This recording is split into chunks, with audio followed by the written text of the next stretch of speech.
Alright, so this chapter opens up with us seeing Kenjaku at the Holy Mountain of Hida. This is an important location that we didn't really know about before because it's explained that the four main barriers that Tengen has constructed that's keeping the Jujutsu world together and protecting people from the majority of curses that are coming through are at the center of the Imperial Palace, the tombs under Jujutsu High, Yamakuni Mausoleum in Kyoto, and then the biggest, which is the one that's dividing Japan into East and West, is at the Holy Mountain of Hida. Now, these barriers are important because we're finding out that it's the crux of everything, which it kind of always was, and it's the foundation that the culling games are built off of. The culling game just couldn't have been manifested. When Tengen first talks about it, how it just would have taken too much cursed energy. I don't think anybody essentially even has that much to just organically create the culling games from nothing. So in order to do it, Kenjaku built them off of the barriers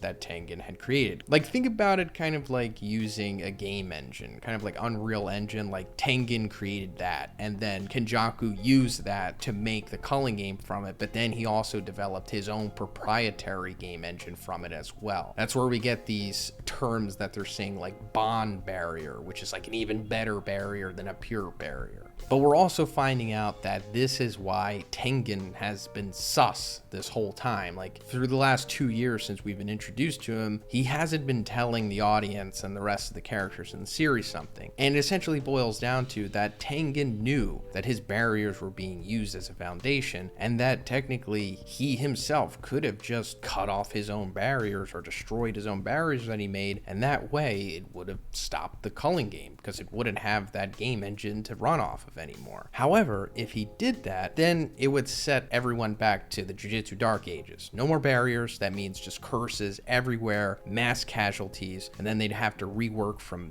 zero. Just build up those barriers again, which it said that I don't know, they only knew that stuff 1,000 years ago. So Tengen took a risk and thought that Jujutsu High and the sorcerers would be able to just stop Kenjaku and win the culling game, and he wouldn't have to take the barriers down. But obviously it didn't work out, and everything that Kenjaku wanted to happen has happened so far. So much in fact that he's actually absorbed Tengen through Geto's cursed spirit manipulation. His big plan had finally come to fruition, and he has Tengen here, and we're seeing him as I don't even know what you would classify Tengen as right now. I guess he's technically a straight up cursed spirit since he is being manipulated by the technique, and I'm not even really sure if he is entirely fully cognizant or sentient at this point, or self-aware, or if he kind of just has this preset personality into him that's almost a facsimile of what it originally was, because he is conversing with Kenjaku here, but obviously he doesn't have the same type of temperament and opinions that he would have had beforehand. So I think he's kind of just on autopilot. But first, let's talk about the sponsor of this video, The Ridge. Guys, I absolutely love The Ridge. They are one of my favorite companies to work with, and that's because I think they genuinely make great products. And the ones that I use the most are the wallet and the key case, which are a part of their daily driver kit. Guys, just these two products alone have upgraded my everyday life. It feels so nice in your hand and has good weight to it. It's slim and minimalistic and perfectly and securely holds your cards. Typically, I like to use the matte black or the aluminum. I think it's very aesthetic and sexy. But aside from that, like I said, I also use the key case. This thing has changed my life forever because before this, I was just using a ring around my keys, but the Ridge key case just took my key game to the next level. It even fits my gym membership, which is so sweet. I'm also using the matte black on this one, but there are plenty of other awesome colors that you can choose from. So guys, if you're interested in getting your very own Ridge wallet, check the link in the description. That way you're going to get 10% off your purchase. You'll also be helping me out as well. Thanks guys. But yeah, Tengen wasn't a traitor or evil or anything. He was put into a very difficult situation and chose to bet on the good guys and ultimately failed. But anyway, Kenjaku is also introducing 2 new rules into the culling game at the beginning of this chapter. First of all, a rule where no one else can participate in the culling game anymore. Just shut off. Whoever's left in there is left in there, and that's it. Now, the game master originally denied this because it conflicts with rule 7, which,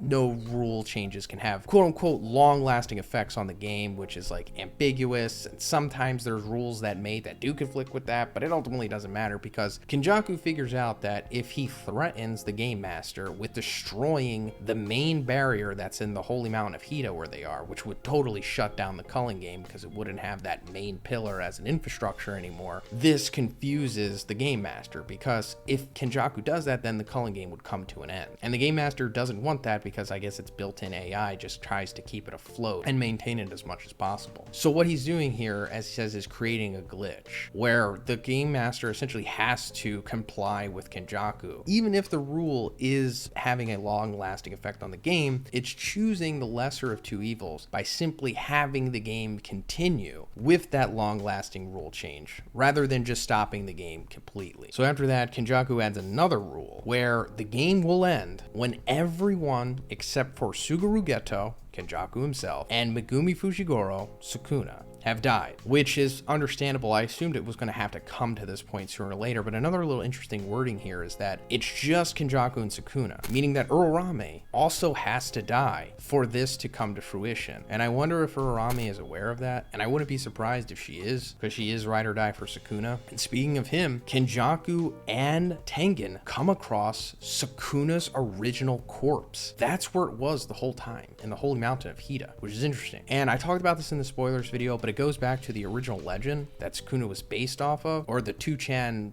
creepypasta from 2005, where, long story short, like, this construction worker was like dismantling an old temple, and he found this box that had Sukuna's corpse in it, 4 arms, 2 faces, and it was cursed, and it led to all this, creepypasta stuff. But another interesting thing is that in that creepypasta, it was found in Iwate Prefecture, which in real life, the Hida Mountains are not there. They're more in the Nagano Prefecture or Kiso district or whatever, and that's fine. I guess Gege isn't trying to one-for-one adapt it. But another fascinating thing about this is that we saw Sukuna's corpse in the very first chapter, like on the cover page in the background. It was there the whole time, and that raises the question of, like, why is Sukuna a corpse? Why is he a mummy here? Like, what's going on? And we don't have all of the details here, but I assume this has something to do with him becoming a cursed object. Also, it could parallel to, like, the whole legend about, like, monks mummifying themselves when they go into, like, the ultimate deep meditation. I mean, it actually has happened. There's, like, monks that were found inside of, like, jars that mummified themselves because, I don't know, they just wanted to end themselves that way through, like, the ultimate meditation, approaching nirvana. And I'm sure that has something to do with this, but more so I think it has to do with Sukuna transferring to becoming a cursed object. But we cut away from that and we come back to the group, like the group. They're all together here, which is amazing. I mean, I'm skipping to the final page here, but, like, everyone's here essentially, except for the people who have died. But this is pretty amazing. It's like Avengers Assemble moment. But we see Yui is talking about the rule chain that had just been made with,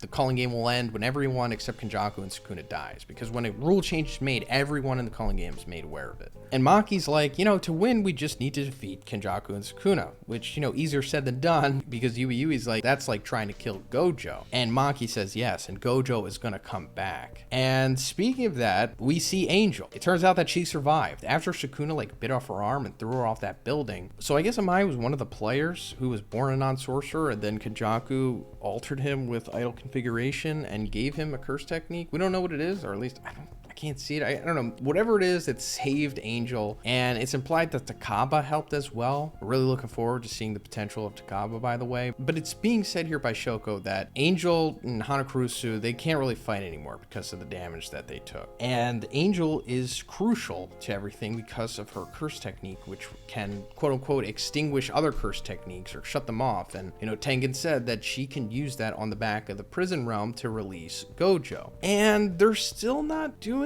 this for some reason. They have the back of the prison realm in their possession. Tsukumo gave it to Choso along with that book, which I'll talk about, but I'm not sure why they're not just doing it right now and releasing Gojo, unless I'm missing something, or maybe she can't use it. But another thing that I speculated about is that I think Sukuna purposely ate her arm or bit her arm off like that to gain her curse technique. Because if he wanted to kill her, he should have just ate her head, right? I mean, it would have been simple, but he didn't. And I think it's because he has her curse technique now.